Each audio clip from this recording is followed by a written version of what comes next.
वो पूछती है मरियम मैरिज फंड के लिए आपको नाम मरियम कैसे ज़हन में आया?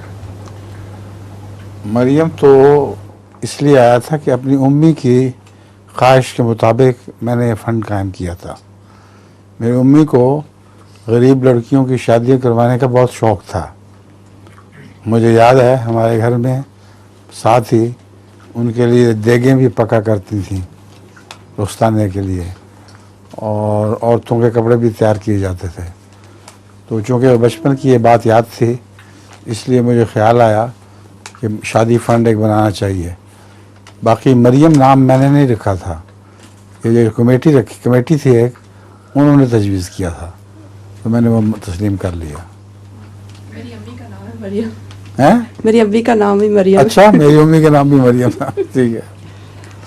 वैसे बहुत अब ज़रूरत पड़ी है, मुझे तो वहम भी नहीं था कि किस कदर कसरत से गुरबा बेचारे शादी के लिए महरूम हैं पैसों से।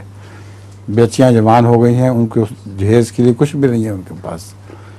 अब वो लिख रहे हैं तो पता चलता है रोज़ाना डाक में 20 खतूत होते हैं, जिनसे पता चलता है कि अब उनकी ज़ुबान खुल गई है, वरना पहले तो खामोश बैठे हुए थे।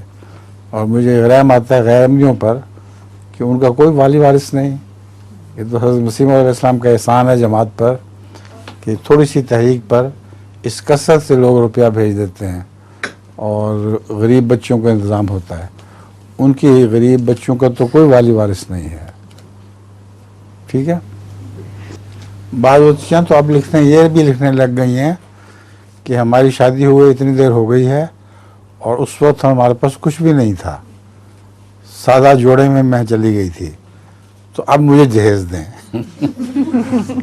मैंने कहा कोई हर्ज नहीं, अभी दिलवा देते हैं, घर के बर्तन वगैरह खरीद लो, जो चीज़ें लेनी है ले लो। क्यों शाहीन, मैं इब्ने मरियम हूँ, तुम बिनते मरियम हो। आपको लतीफ़ा भी याद है कोई? जी। आप तीनों को लतीफ़े ऐसे वैसे ही होते हैं वैसे। तो सुना दें। क्या करें, मजबूरी। ठीक है। अच्छा, डॉक्टर एक आदमी को रिपोर्ट सुना रहा है उसकी ना, तो वो कहता है अच्छी खबर भी है और बुरी खबर भी है।